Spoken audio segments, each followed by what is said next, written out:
Assalamualaikum warahmatullahi wabarakatuh. Apa khabar semua guru? Alhamdulillah. Saya harap semua berada dalam sihat dan sejahtera.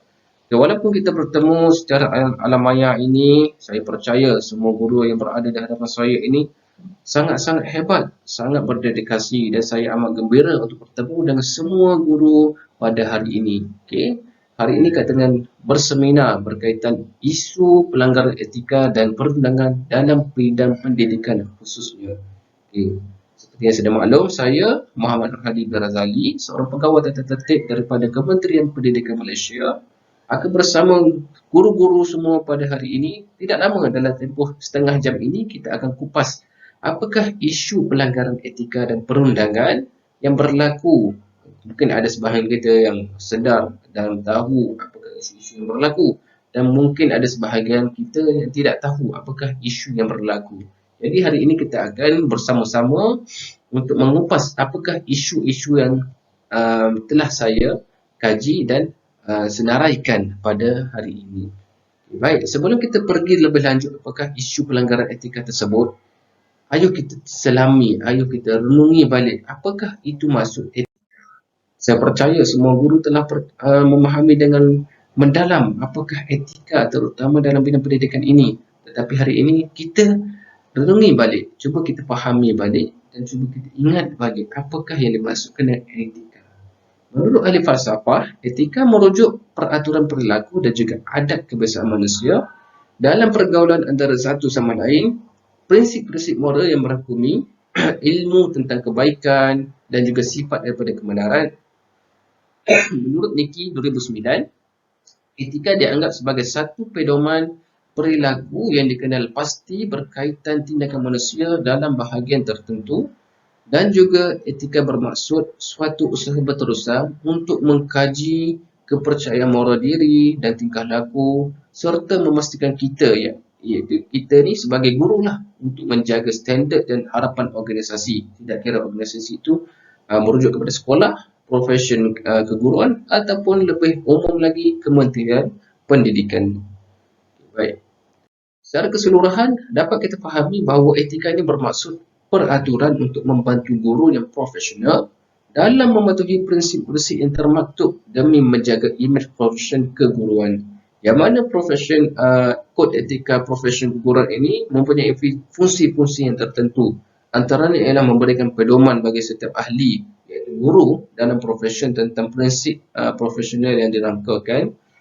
Seterusnya merupakan kawanan sosial untuk masyarakat atas profesion yang berkaitan, dan juga fungsi membantu para profesional mencegah campur tangan pihak luar organisasi profesion tentang hubungan etika dalam keanggotaan profesion. Okay. Jadi bagi guru pula, kod etika keguruan, guru mempunyai accountability mereka tersendiri, iaitu tanggungjawab mereka pertama terhadap murid, terhadap ibu bapa, dan juga tanggungjawab terhadap rakan sejawat serta profesion, dan terakhir adalah tanggungjawab terhadap masyarakat dan juga negara. Inilah tanggungjawab yang perlu dilaksanakan oleh guru-guru terhadap murid, ibu bapa, dan kesemua accountability yang telah kita pelajari dahulu. Seterusnya, setelah kita faham apakah itu etika, apakah itu kod etika guru, maka hari ini kita akan selami ataupun kupas apakah isu yang berlaku sekiranya kita ataupun guru itu melanggar etika keguruan. Kemungkinan kita akan dibicarakan di mahkamah, kemungkinan kita juga akan berakhir di penjara. Jadi kita akan kupas isu tersebut. Hari ini kita akan membincangkan mengenai 4 isu. Pertamanya adalah isu rotan murid, kedua adalah isu guru lewat dan tidak masuk ke kelas, ketiga adalah isu rasuah di kalangan guru ataupun kalangan pentak di sekolah, dan keempat adalah ingkar arahan penempatan, tidak kira adalah guru yang baru ditugaskan ataupun guru yang ditempatkan yang telah lama bertugas dan ditukarkan ke tempat-tempat yang tertentu. Isu rotan murid, guru merotan murid. Bila kita lihat kerapin akhbar ini, media telah melaporkan beberapa isu yang kita ketahui. Kemungkinan ada isu-isu rotan lain yang tidak dilaporkan, tetapi antara isu yang popular ataupun dilaporkan oleh media adalah sehinggakan murid ini trauma untuk ke sekolah akibat dirotan oleh guru. Ada juga bapa membuat laporan polis kerana anak dirotan dan tidak siap kerja sekolah. Okey. Ada juga murid tahun 3 cedera kerana dipukul oleh guru. Jadi ini adalah hukuman-hukuman yang diberikan oleh guru menggunakan rotan kepada murid sehingga menyebabkan kecederaan. Timbul persoalan di dalam minda kita. Adakah guru ini boleh memberikan hukuman rotan terhadap pelajar? Mari kita lihat. Berdasarkan Surat Perkeliling Ikhtisas Bilangan 7/2003, kuasa guru merotan murid. Okay. Dalam perkeliling ini secara jelas mengatakan guru besar mempunyai kuasa untuk menurunkan kuasanya, iaitu menjalankan hukuman rotan kepada guru-guru tertentu yang difikirkan layak untuk menjalankan tugas tersebut. Akan tetapi hukuman rotan ini boleh dijalankan dengan dua syarat. Pertamanya, hukuman dera kepada murid-murid perempuan adalah dilarang, manakala hukuman dera kepada murid lelaki dibenarkan. Akan tetapi terhad kepada hukuman rotan di tapak tangan dengan menggunakan rotan yang ringan ataupun rotan di punggung berlapis dengan pakaian dan menggunakan rotan ringan. Jadi ini dah syarat yang dikenakan ataupun telah ditetapkan oleh Kementerian Pendidikan Malaysia kepada guru-guru untuk menjalankan hukuman rotan. Adapun jenis hukuman yang dibenarkan rotan adalah terhad kepada kesalahan sederhana dan kesalahan berat sahaja. Seperti yang guru-guru tengok di paparan ini, kita dapat 3 jenis kesalahan yang mana saya ambil kira ketua jabatan ataupun guru besar telah sedia maklum ataupun telah memaklumkan kepada semua guru berkaitan jenis-jenis kesalahan ini. Apakah itu jenis kesalahan ringan? Apakah itu jenis kesalahan sederhana? Apakah itu jenis kesalahan berat? Okay. Tapi hari ini saya tidak ingin membicarakan apakah jenis kesalahan tersebut, kerana saya ambil kira semua guru sudah maklum. Cuma saya ingin menekankan apakah jenis hukuman ataupun hukuman rotan terhadap jenis kesalahan mana yang boleh dijalankan oleh guru. Okay. Apabila kita lihat yang bawah sekali, kesalahan ringan, guru hanya perlu memberi amaran dan juga sesi kaunseling kepada murid tersebut. Apabila sampai kepada kesalahan peringkat sederhana, guru barulah boleh merotan, akan tetapi hanya di tapak tangan dengan menggunakan rotan dengan maksimum 3 kali sebatan. Dan pada peringkat yang terakhir ataupun kesalahan berat, barulah guru boleh merotan murid di punggung, tetapi dengan syarat dilapis pakaian dengan menggunakan rotan ringan maksimum 3 kali sebatan. Jadi inilah yang kita fahami, bahawa tidak kesemua guru boleh menjalankan hukuman rotan, akan tetapi hanya guru yang telah diturunkan kuasa oleh guru besar ataupun pengetua dalam menjalankan hukuman yang telah ditetapkan mengikut jenis kesalahan-kesalahan yang kita sedia maklum berdasarkan peringkat kesalahan yang murid lakukan. Okay. Bila berlakunya isu ini, maka kita fikir mestilah ada puncanya. Kenapa berlakunya apakah punca berlakunya isu rotan ini? Jadi apabila kita hayati dan apabila saya membuat pemerhatian, punca berlakunya isu rotan ini terdapat 5 punca. Mungkin ada punca-punca yang lain, tetapi hari ini kita fokus kepada 5 punca ini sahaja, iaitu guru kurang pegangan agama, guru mempunyai tekanan bebanan tugas, guru kurang bermotivasi, guru mempunyai gangguan emosi, dan juga daripada sudut murid itu sendiri, murid itu biadab terhadap guru. Ini dimaksudkan kurang pegangan agama. Guru ini kurang menghayati pada ajaran agama masing-masing, yang mana saya percaya setiap agama mendidik penganutnya untuk menjadi pendidik dengan ikhlas, amanah dan juga penuh tanggungjawab.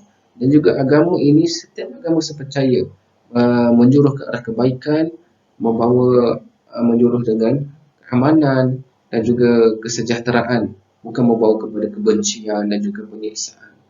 Jadi sekiranya guru-guru ini memahami ataupun menghayati ajaran agama masing-masing dengan baik, sudah tentunya isu ini tidak akan timbul. Seterusnya ialah guru itu kurang memahami apakah tujuan rotan itu. Walaupun di dalam agama dibenarkan rotan, akan tetapi bertujuan untuk mendisiplinkan individu. Dalam konteks kita ini adalah bertujuan untuk mendisiplinkan murid itu sendiri. Dan manakala rotan adalah hukuman yang terakhir selepas beberapa peringkat seperti peringkat nasihat, peringatan dan juga sesi kaunseling. Lepas kita memberikan sesi kaunseling kepada murid ini, barulah kita pergi kepada hukuman yang terakhir, iaitu hukuman rotan. Mungkin seterusnya adalah tekanan bebanan tugas guru. Yang mana kita sudah maklum, guru-guru ini mempunyai bebanan tugas yang sangat banyak. Walaupun setiap generasi guru itu berbeza tekanan bebanan tugasnya, akan tetapi kita faham guru ini mempunyai tekanan bebanan tugas yang berbeza-beza. Lalu timbullah guru ini tidak dapat mengawal emosi terhadap perubahan budaya pendidikan. Timbul perasaan tidak selesa dan emosi negatif berpunca dari aspek kerja dan juga dunia pendidikan masa ini memaksa guru mengabaikan emosi mereka sendiri dan juga kehendak dalam mereka dalam memenuhi tuntutan kerja mereka sebagai seorang guru. Seterusnya ialah guru ini kurang bermotivasi, menyebabkan guru ini hilang fokus, tiada matlamat, hilang minat untuk mengajar dan juga luntur komitmen dalam sebagai profesional dalam profesi keguruan. Punca seterusnya adalah gangguan emosi. Terhasil apabila guru tidak dapat mencapai keperluan peribadi dia. Sebagai contoh, guru berulang-kali menegur perbuatan murid agar jangan melakukan kesalahan yang sama berulang kali. Contohnya, dalam peperiksaan, guru melarang murid untuk meniru kali pertama. Lalu murid pun mengulang lagi perbuatan yang salah tadi.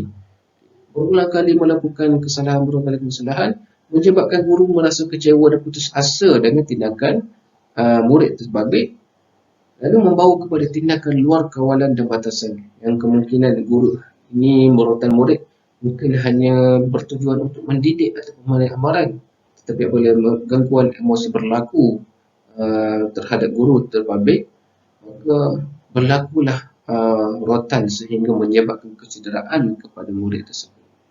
Baik, yang terakhir ialah murid biadab terhadap guru, yang mana murid ini kurang menghormati perasaan guru, seperti berlaku kes conteng kereta guru, memandang sinis terhadap guru, sambil lewa dalam melakukan tugasan ataupun kerja rumah yang guru berikan, dan juga ada murid yang melanggar disiplin sekolah. Lalu semua ini membawa kepada guru untuk memberi hukuman, termasuklah guru yang tidak mempunyai bidang kuasa yang telah ditetapkan oleh pihak sekolah. Guru ini mempunyai jalan mudah dengan merotan terus murid tersebut tanpa melalui peringkat-peringkat hukuman berdasarkan peringkat kesalahan yang dilakukan. Jadi inilah antara punca-punca yang menyebabkan berlakunya isu rotan terhadap murid, khususnya di sekolah ini. Jadi bagaimana untuk kita mengatasi isu rotan ini? Antara cadangan untuk mengatasi isu rotan ini adalah guru perlulah taat setia. Taat setia kepada apa? Pertamanya agama. Kedua adalah negara dan bangsa. Yang ketiga adalah kerajaan dan juga profesi. Apabila guru mengamalkan taat setia kepada semua aspek ini, sudah tentulah saya percaya guru-guru akan mempunyai nilai yang sangat baik dalam diri mereka untuk mendidik anak bangsa kita. Bukan sekadar mengajar, akan tetapi menjadi pendidik dan pembimbing untuk anak bangsa kita akan menjadi peneraju pada masa hadapan. Seterusnya lah, guru ini perlulah amanah. Bukan setakat pentadbir, tetapi guru yang diberikan amanah itu sendiri perlu menjalankan kuasa dengan baik ataupun dengan penuh amanah. Manakala bagi pentadbir, perlulah memilih guru-guru yang hanya memiliki kelayakan, mempunyai pertimbangan profesional yang baik dalam memberikan hukuman terhadap murid. Maka guru ini sahajalah yang perlu diturunkan kuasanya untuk menjalankan tugas-tugas guru besar dalam mendisiplinkan murid. Seterusnya ada beraccountability. Seperti yang kita sudah maklum, tanggungjawab guru ini mempunyai banyak pihak. Tanggungjawab guru ini terhadap murid ada, terhadap guru ada, terhadap negara ada. Akan tetapi apa saya ingin tekankan adalah accountability guru terhadap murid itu sendiri. Walaupun saya faham guru-guru ingin menjadikan ataupun ingin murid yang diajar itu menjadi seorang murid yang beradab, murid yang berdisiplin, akan tetapi kita tidak abaikan keselamatan murid itu sendiri. Kita perlu seimbangkan antara kebajikan murid di dalam kurikulum, co-curriculum dan setiap aspek, dan juga perlu seimbangkan keselamatan murid ini pada tahap yang sama. Kita tidak boleh lebihkan salah satu ini dan melebihi keselamatan dan juga kebajikan ataupun aspek-aspek yang lain. Seterusnya ialah guru perlulah bersikap berkecuali. Maksudnya adalah guru perlu melaksanakan tugas tanpa sebarang pengaruh luar dan terlepas daripada sebarang tekanan luar. Sebagai contoh, guru tidak boleh memberi hukuman kepada murid berdasar sebagai contoh, guru memberi hukuman kepada murid itu kerana guru tidak suka kepada murid tersebut. Ini adalah dilarang sama sekali. Kerana guru perlu bersikap berkecuali. Guru hanya memberikan hukuman kepada murid berdasarkan jenis kesalahan yang telah dilakukan, bukan kerana dendam ataupun bukan kerana pengaruh peribadi ataupun latar belakang murid tersebut. Kita pergi kepada isu kedua, iaitu isu guru lewat dan tidak masuk ke kelas.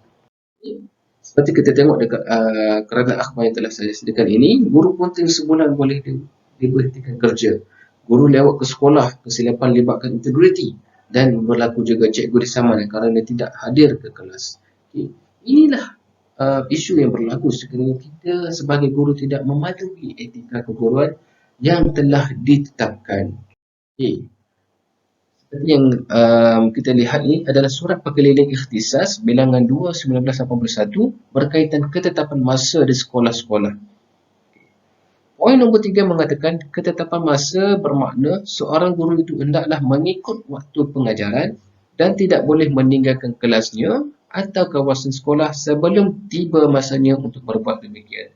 Ini bermaksud seorang guru perlu berada dalam kelas ataupun berada di kawasan sekolah, tidak kira ada masa mengajar ataupun tidak mengajar, kerana itu adalah tugas rasmi guru untuk sentiasa berada di sekolah.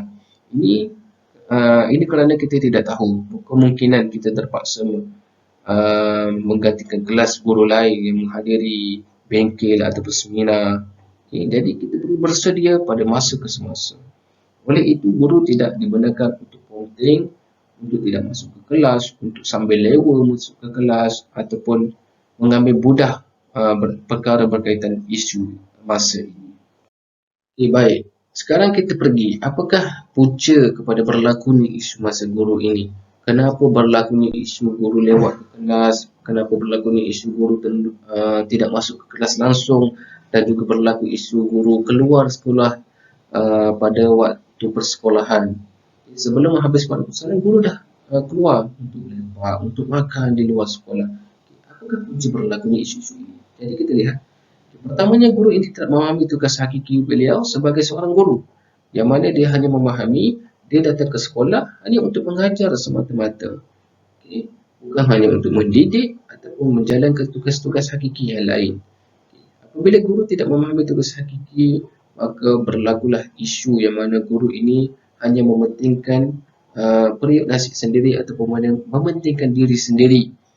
Asalkan kerja aku sudah siap, aku tidak akan buat kerja orang lain. Aku tidak akan tolong orang lain untuk melakukan kerja mereka. Jadi, inilah yang kita perlu elakkan. Sebagai contoh juga, di hadapan saya ini saya percaya semua guru pendidikan Islam mempunyai pasangan semasa mengajar. Betul tak? Baik. Dalam bidang-bidang tertentu, guru telah ditetapkan untuk mengajar bersama, berganding bersama untuk mengajar dalam satu kelas, dalam subjek pendidikan Islam lah, dalam bidang tertentu. Akan tetapi berlaku isu yang mana salah seorang daripada guru ini tidak masuk ke kelas dan hanya membiarkan seorang sahaja masuk ke kelas untuk mengajar. Kerana apa? Dia telah berbakat ataupun berijab. Hari ini si A akan masuk dan si B akan berada ataupun melakukan kerja-kerja. Bila esok pula kita tukar, B pula masuk ke kelas tersebut dan A akan melakukan kerja-kerja sehingga tidak masuk ke kelas untuk mengajar. Jadi perkara seperti ini sepatutnya tidak berlaku, khususnya terhadap guru pendidikan Islam ataupun kita sebagai GPI. Kerana perkara ini adalah amanah. Sebagai seorang guru pendidikan Islam, guru perlu menjalankan amanah walaupun kita faham sesengah guru ini, walaupun masuk ke dalam kelas, hanya seorang guru mengajar walaupun ada dua orang guru dalam kelas tersebut. Tetapi kita perlu amanah dalam kerja kita. kita perlu juga masuk ke kelas tersebut dan membantu pasangan kita untuk mengajar. Kemungkinan boleh dipecahkan kepada dua kumpulan, satu kumpulan A, satu kumpulan B. Jadi inilah apabila kita faham dengan baik apakah tugas hakiki kita sebagai seorang guru dan juga seorang pendidik, maka tidak akan pernah isu masa guru ini. Yang kedua ialah isu guru terlupa jadual waktu. Yang mana ada sebahagiannya terlupa. Pada kelas pada waktu ini. Kenapa boleh terlupa jadual waktu? Kerana guru ini kadang-kadang terleka apabila mempunyai waktu selang antara kelas. Guru ini berborak tanpa menyiapkan rancangan pengajaran dengan rapi, maka guru ini terlupa jadual waktu. Yang kedua adalah guru ini tidak memiliki print out jadual di atas meja dia, ataupun sepanjang dia berada ataupun di mana dia berada, dia tidak membawa jadual waktu kelas bersamanya. Jadi alternatifnya adalah guru boleh meletakkan jadual waktu di dalam telefon bimbitnya ataupun smartphone-nya, ataupun guru print out jadual yang kecil itu dan letak di dalam buku RPH dan bawalah ke mana-mana semasa guru berada di sekolah. Dengan cara ini guru tidak akan terlupa jadual waktu. Seterusnya adalah menyelesaikan tugasan lain. Inilah perkara yang sangat hangat dibincangkan di kalangan guru. Kerana apa? Kerana guru ini saya faham dibebani dengan pelbagai tugasan keranian. Sebagai contoh, ada guru yang memegang kelas, ada guru yang memegang jawatan sebagai ketua di dalam unit kurikulum, ada juga yang mempunyai jawatan-jawatan penting di dalam sekolah. Maka mereka ini perlu menyelesaikan tugas mereka sehingga mengganggu waktu mereka untuk mengajar di kelas, sehingga mereka terpaksa meninggalkan kelas. Paling kurang pun mungkin guru akan masuk kelas dan berikan kerja kepada murid untuk murid siapkan, lalu guru menyiapkan tugasan lain berbanding tugasannya sebagai seorang pengajar. Jadi apabila ini berlaku, maka PDP itu tidak dapat dijalankan secara berkesan, lalu menimbulkan beberapa isu ketidakaturan ataupun isu pelanggaran etika sebagai seorang guru.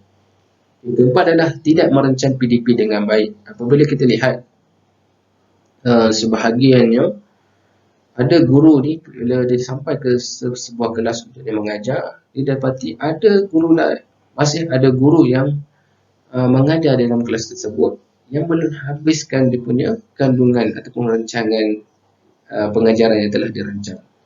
Ini kerana apa? Kerana guru yang berada di kelas tersebut tidak merancang PDP dengan baik sehingga mengambil masa waktu guru lain. Kemungkinan ada 5 minit, 10 minit dan mungkin ada juga yang 15 minit mengambil masa guru lain. Barulah dia habiskan sesi pengajaran tersebut dan keluar dari kelas. Ini mengganggu sesi pengajaran yang telah dirancang oleh guru lain dan mengganggu juga kualiti pengajaran seseorang guru. Seterusnya adalah bersingkat sambil lewa. Ada sebahagian guru ini menganggap, oh tidak mengapalah, tidak masuk kelas tersebut kerana murid-murid kelas hujung ni tidak perlu mengajar. Tidak perlu mengajar banyak, just hanya perlu masuk ke kelas tersebut, borak-borak sampai habis masa, keluar. Jadi ini adalah salah satu sikap yang sepatutnya perlu dielakkan dan dibuang terus daripada diri seorang guru ataupun kita panggil sebagai profesional dalam profesional keguruan ini.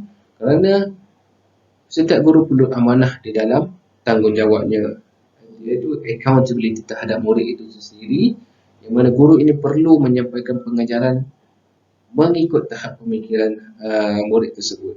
Janganlah bersingkat sambil lewa kerana sebagai contoh, saya tidak minat kelas ini, jadi saya tidak masuk kelas ini mengajar. Jadi tidak boleh. Nak tak nak, guru perlu masuk mengajar walaupun ada seorang murid di dalam kelas tersebut. Sekiranya ada seorang murid dalam kelas tersebut, guru perlu menjalankan tugasnya sebagai seorang guru untuk menyampaikan pengajaran.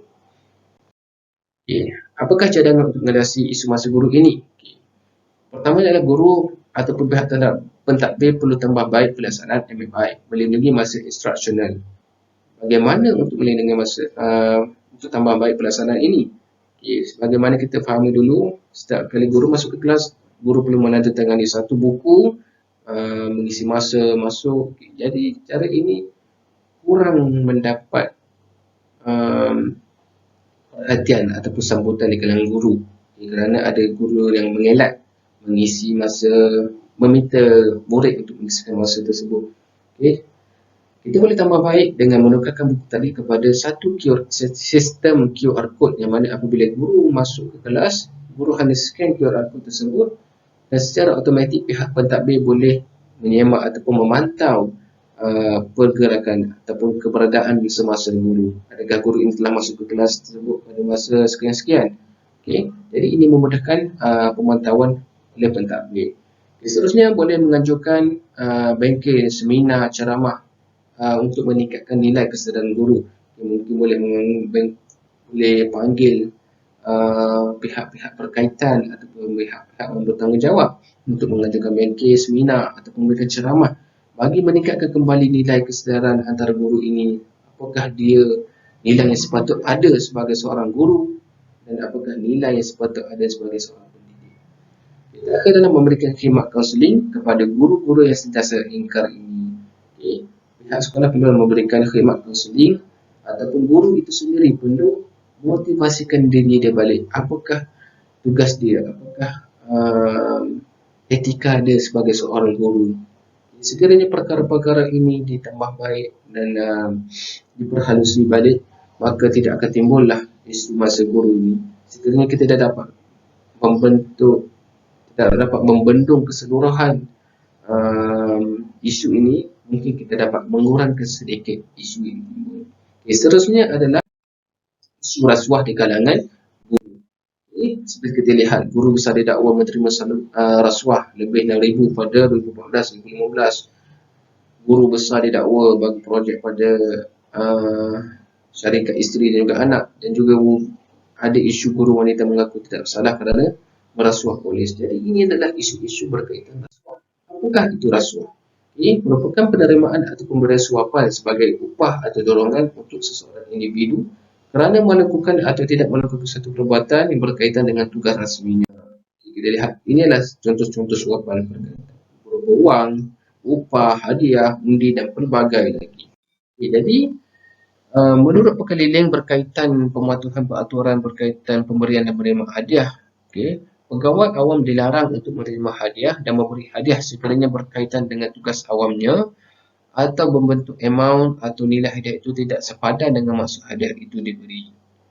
Ini adalah sumber daripada Kementerian Pendidikan Malaysia seperti yang diedarkan pada 2 Jun 2017. Maka apakah yang dimaksudkan dengan hadiah?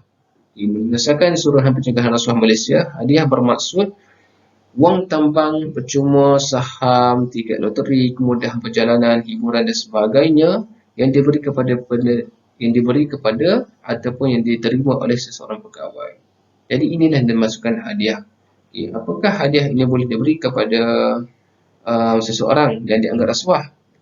Maksudnya penerimaan atau pemberian hadiah tidak kira kecil atau besar nilainya adalah menjadi satu kesalahan rasuah sekiranya pekerja yang mempunyai majikan menerima atau memberi hadiah bagi sesuatu perkhidmatan atau tugasan rasminya daripada pembekal.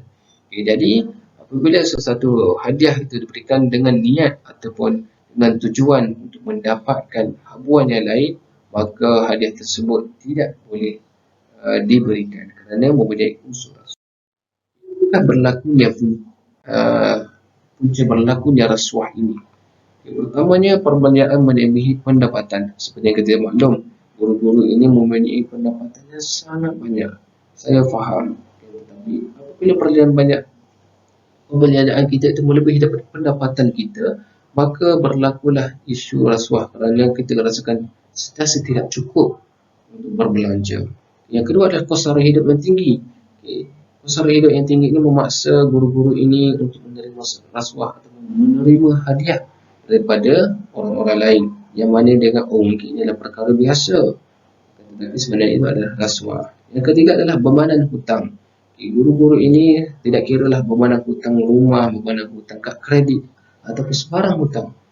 Apabila guru ini terpapan dengan hutang, maka dia hanya memberikan satu jalan penyelesaian, iaitu rasuah. Tidak kiralah suapan daripada siapa pun dia akan terima, asalkan beban hutang yang dia alami itu dapat diselesaikan. Seterusnya adalah kelemahan dalam pentadbiran. Dalam sebuah sekolah itu apabila berlaku kelemahan dalam bidang pentadbiran ataupun pihak pentadbir itu sendiri yang mengamalkan rasuah, maka guru-guru lain pun akan mengikut jejak langkah pentadbir. Dan terakhir adalah menganggap sebagai pemberian biasa. Sebagai contoh, guru-guru memberikan hadiah kepada pentadbir sebagai balasan. Pentadbir memberikan mereka anugerah perkhidmatan cemerlang. Ramai di kalangan kita menganggap perkara ini adalah perkara biasa, akan tetapi perkara ini boleh dianggap sebagai rasuah kerana pihak pentadbir memberikan mereka satu anugerah cemerlang, perkhidmatan cemerlang, dan mereka membalas balik kepada pihak pentadbir dengan memberikan hadiah. Ini boleh terjadinya isu rasuah di kalangan guru, khususnya di sekolah. Bagaimana untuk kita mengatasi masalah rasuah ini? Pertamanya, pemantauan dan kepimpinan pertasan ketua jabatan. Ketua jabatan perlu memantau guru-guru apakah yang mereka lakukan, apakah aktiviti ada berlaku ataupun wujud isu rasuah di sekolah. Sekiranya wujud, maka perlulah melaporkan penyelewengan yang berlaku kepada pihak yang berkaitan. Ataupun guru-guru pihak sekolah boleh mengadakan ladap, latihan dan perkhidmatan berkaitan pengurusan kewangan, supaya guru-guru ini boleh mengatur ataupun boleh menyusun kembali perancangan kewangan mereka dengan lebih teliti. Dan akhirnya mengadakan bengkel bagi meningkatkan kesedaran dan juga nilai integriti di kalangan guru tersebut. Sebagai contoh, mungkin guru pihak sekolah boleh menjemput SPRN untuk memberikan bengkel bagi meningkatkan kembali kesedaran apakah yang dimasukkan rasuah, bagaimanakah rasuah boleh terjadi. Jadi ini adalah antara cadangan bagi mengatasi isu rasuah yang berlaku di kalangan. Dan terakhirlah isu ingkar arahan penempatan. Seperti kita lihat di paparan adalah terdapat pelbagai isu yang timbul seperti guru enggan ke kawasan pedalaman, cabaran guru pedalaman, ataupun beberapa guru yang dihantar ke kawasan tertentu tidak mahu berpindah. Ini adalah berlaku berdasarkan beberapa punca yang kita bincang sebentar nanti. Okey, sekiranya saya telah lulus pertukaran tetapi tidak melapor diri dan tempoh yang ditetapkan, apakah tindakan yang akan ambil terhadap saya? Okey, jawapannya ialah guru ataupun awam yang tidak melapor diri boleh diambil tindakan berdasarkan peraturan, ingkar perintah atau berkelakuan dengan apa-apa cara yang boleh ditafsirkan dengan munasabah sebagai ingkar perintah. Sekiranya guru ini tidak mahu ditukarkan ataupun ingkar arahan untuk berpindah ke tempat yang lain ataupun ke sekolah yang lain, maka guru terbabit boleh diberikan hukuman atau ditafsirkan sebagai ingkar perintah dan boleh dikenakan tindakan tata tertib. Jadi perkara ini boleh menimbulkan isu. Apakah berlakunya punca berlakunya isu ini? Pertamanya ialah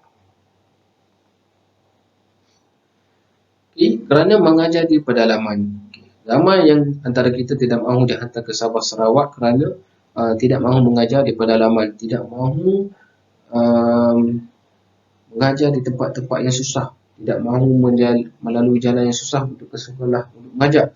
Jadi inilah antara punca kenapa guru ini tidak mahu mengajar di pedalaman dan seterusnya menyebabkan mereka ingkar arahan penempatan.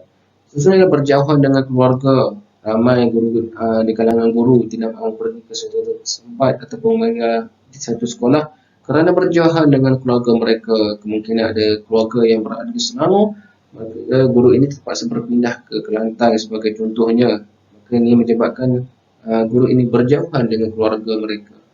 Seterusnya adalah terlalu selesa di sekolah lama.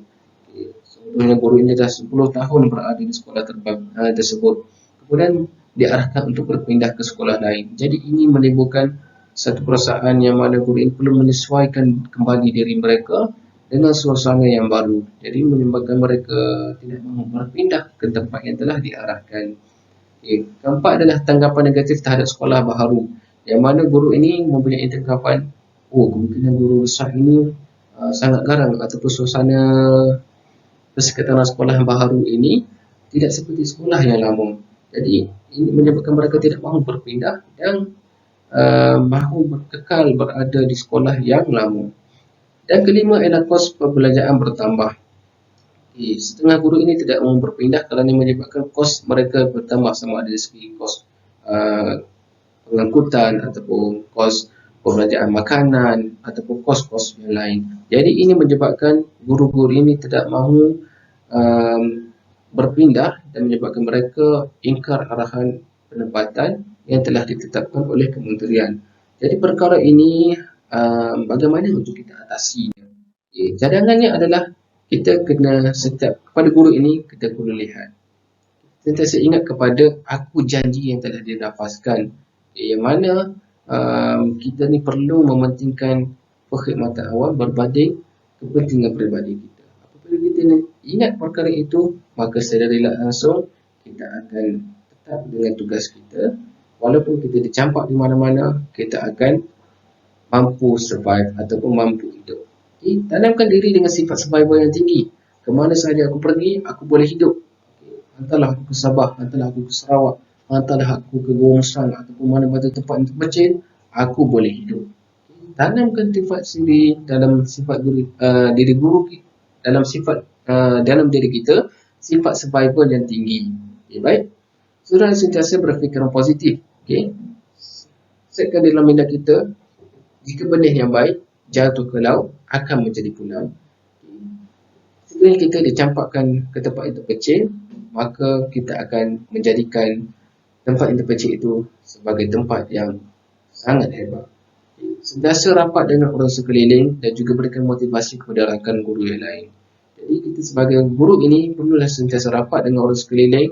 Sekiranya kita dipindahkan ke tempat yang kita tidak minat, maka kita cubalah rapatkan diri kita dengan guru-guru yang lama ataupun dengan orang sekeliling supaya kita cepat menyesuaikan diri dengan persekitaran baru, serta kita ni juga sebagai guru yang lama berada, sekiranya ada guru baru yang berpindah ke sekolah kita, maka kita berikan motivasi kepada rakan guru tersebut supaya mereka tidak merasa selesa dan juga merasa ingin untuk kekal lama di sekolah tersebut.